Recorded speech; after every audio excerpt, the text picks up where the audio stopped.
This is a review of the all-new BMW 1 Series as M135i. Let's go!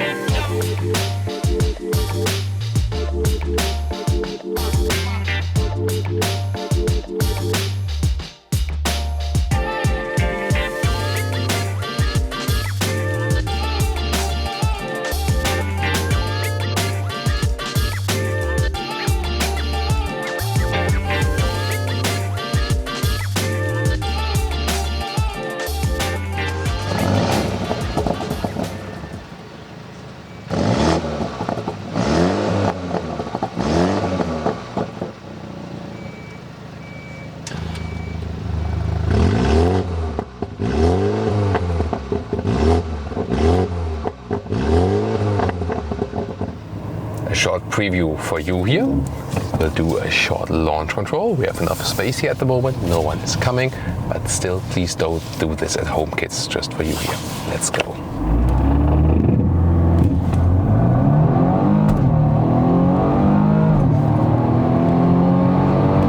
Whoa, that was already 116. Wow.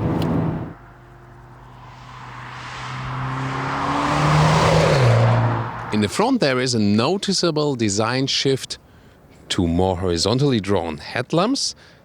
They start with halogen, optional LED, as you can see them right here, with an interesting daytime running light. And then this new huge double kidney front grille here in the M135i. It comes with this dot design, otherwise you also have fins. There are different design lines available. There's Advantage, Luxury line, there's an Sport line. It's already a little bit sporty, then even sporty as an M Sport. And then the sportiest is the M135i, also with those stronger bumpers in the lower part with the contrasting black here. 4.32 m, 14'2", or 170 inches is the length of the new 1 Series. So there's not a big of a dimension change. You've seen in the front is 3 centimeters wider, but in length relatively has remained the same. But it's very interesting. You can see there's a definitely shorter front hood, and the reason for that is transverse engine mounts only and not longitudinal, because you do not get any 6-cylinder. So 3 and 4 cylinders, and also shift to a front-wheel drive platform and all-wheel drive on demand. The same counts here also for the M135i. So we get front plus rear on demand, but BMW is promising that the driving experience is not as sporty as before, but even sportier, although it's not rear-wheel biased anymore. Is that true? We will find out today in the driving review later on. This will be very exciting. The rear has a typical hatch style, but definitely sportier than before, and also more horizontally drawn here, those tail lamps with a nice LED design. X-Drive stands for the all-wheel drive. Maximum distribution is 50-50. You know, that's what physics do with this clutch, that it's in the middle part then. Then the M135i has this stronger diffuser in the lower part, also the black contrast, then this honeycomb structure right there. And on the outside you can see fake air outtakes as design element, but real exhaust pipes. 2 in this version. And the left one here has a special valve that only opens on demand, for example, when you are in this sport mode. So what do we have under the hood here? This one is the M Performance model, the M135i. So in this case, a 2-liter 4-cylinder with 306 horsepower. 4.8 seconds is the acceleration figure to 100 kilometers or 62 miles an hour, so pretty massive. And again, front plus rear-wheel drive. Here in this model, of course, we have a lot of power going on to the rear wheels also, because there's just more power available. Then you have this additional bar here that increases the stiffness of the chassis overall. Very interesting. And you can see this short front hood where only a transverse engine mount is actually possible. So very interesting, and we'll soon test that one, of course, for performance.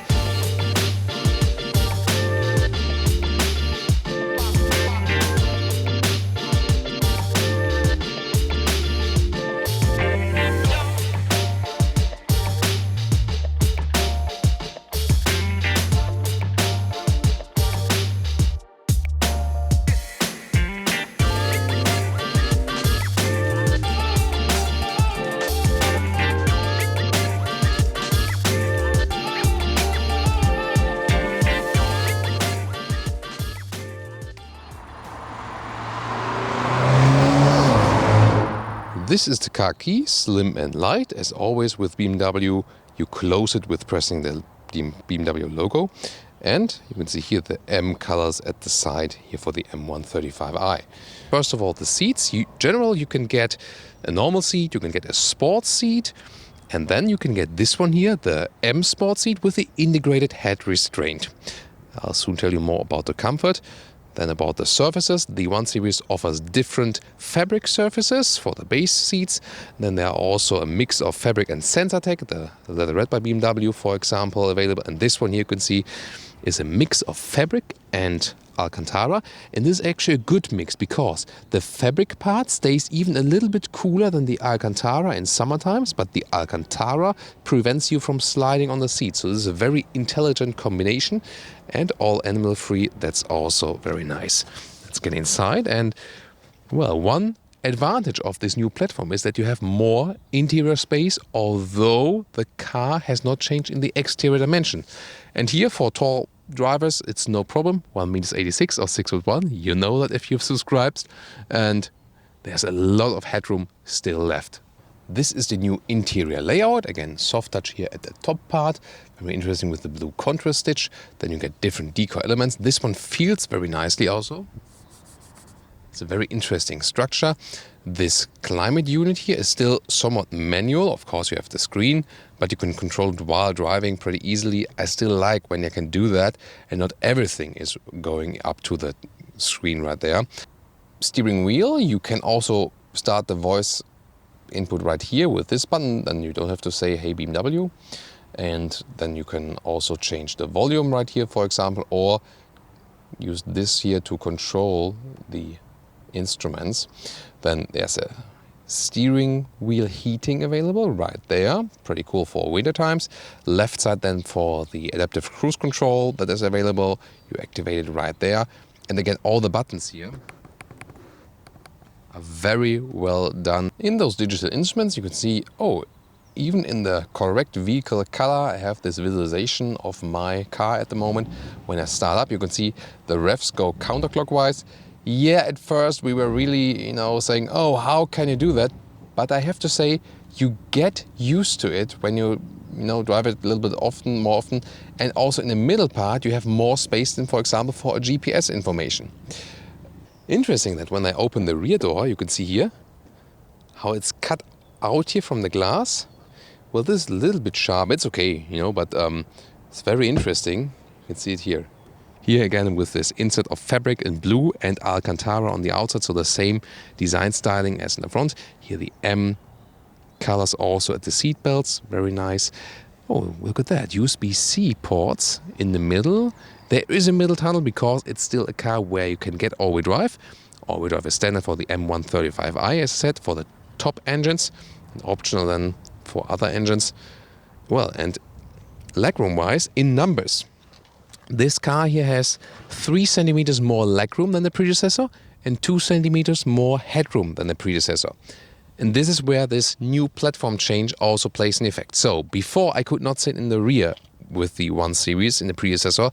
Here now it's possible. So I directly fit in here with my size, and also headroom wise, this indeed works. I can put a hand over my head still. This works too. You can open the trunk here with pressing a key or under the BMW logo. Or now, for the first time, there's an electric hatch available. And that one is also offering optional foot kick mechanism here with the foot gesture. Now it works the first time. I had some tries where it didn't work the first time, but probably you need a certain technique. So a full luggage setup right here for you. 380 up to 1,200 liters is the figure. That's 20 liters more than before. It's a little bit easier to load things in and out.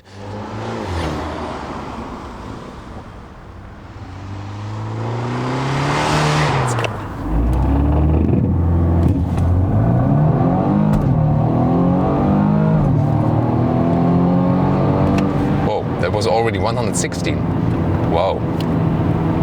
And have you seen or felt probably through the camera like the shifting, like bam, bam, bam. So here in this sport mode and with the launch control, it was really hammering in, and that's quite a performance. So performance wise, I think we don't miss anything. and there was also like good distribution front and rear axle, so that's also where you can use this all-wheel drive for, to have a very harmonious distribution between the axles. Interesting here also that here with the M135i, this one gets a mechanical front axle differential lock, whereas the other ones, they get just like a so-called simulated one, or just is done via electronics. That also helps to control the car, especially when accelerating out. But here, since there's so much power, they use a mechanical one.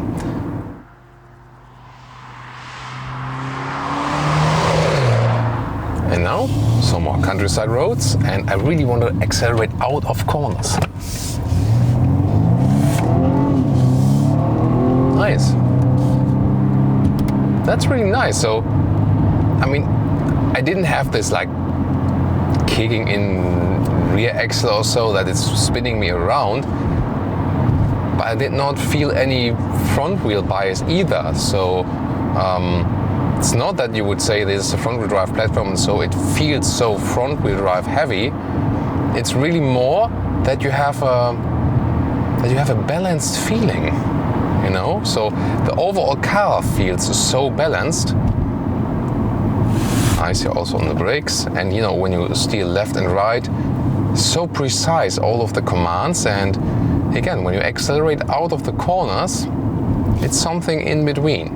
Yes, it's not that it spins around, it's not physically possible, but again, I think with this mechanical lockdown on the front axle, and especially that the all-wheel drive is responding quite fast and sending more power to the rear wheels, together with the good handling and the stiff new chassis, this really works that you don't feel any negative effect of this platform change. So you know, we can really hammer it for the coming from the right. So really want to hammer it in once more out of the corner. Interesting. So that was like full throttle now. So the only thing that was not that smooth now was that there was this, you know, really hammering shift. So they probably did that you have a sportier feeling when you're just going straight like we had on the motorway. But I think when going out of corners, this spontaneous hard shift is not so good, I think. So that's the only thing that's negative now. But what was really positive is, I mean, I didn't have to correct anything on the steering wheel. So it was full throttle out of the corner, which you usually also probably don't do, but I really want to, you know, test it here. And there was nothing that I had, you know, the feeling, like for example, this is like when you hammer like a Golf GTI or so, like or Seat Leon. When you have all the power on the front wheel, that you're being pulled in the corner, you have to have this massive understeer, you know, although sometimes having differential locks or something. But here it's actually not the case. So you remain super much in control all the time, also when you're accelerating. Look at that.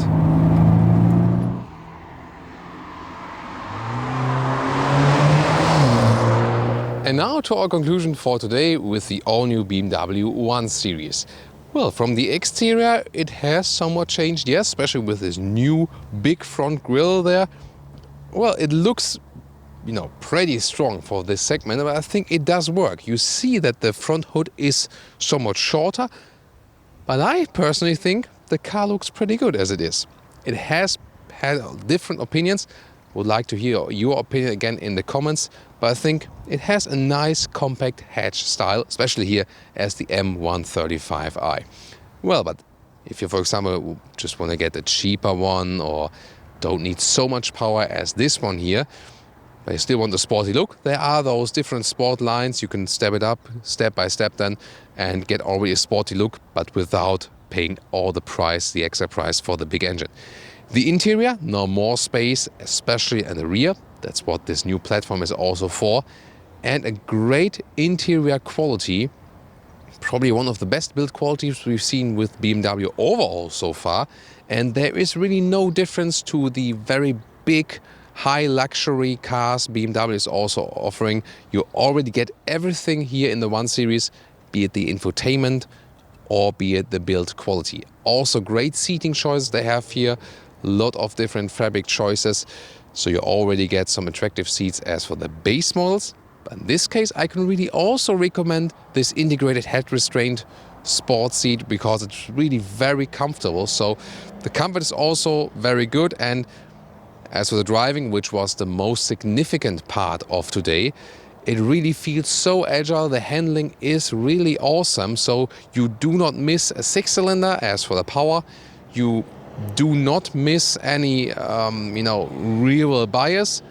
When going out of the corners, yeah, I mean, when you have a pure rear-wheel drive car, the rear comes around a little bit more, yes.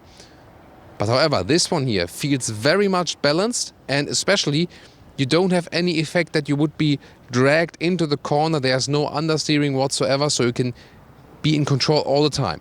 The only thing we noticed that when you are in the sports mode and really go max out when going out of the corner, which is maybe not a clever thing to do, but we want to test it really today because we want to bring this car to the max as far as we can do that on public roads. Then this very harsh shifting in the sports mode, which somehow feels cool and sporty. And wow, I have a great sporty car when you're going straight. But when going out of the corners, that wasn't the best thing to implement then in this case. Other than that, it was really an awesome ride, and at the end of the day, also at about 7.5 liters on 100 kilometers. And that's actually pretty decent, so that's way up in the high 30 mpg regions. So I think you can also score a decent overall consumption with this vehicle. What do you think, guys? Please tell me your opinion in the comments. Let's discuss this one here. If you want to see more colors and trim choices, then you can also tune into our static review of this vehicle. And of course, to all of the competitors we have. For example, recently with Brian and Thomas B, they have had the Ford Focus ST, so also tune into that one. Thank you so much for today. See you next time.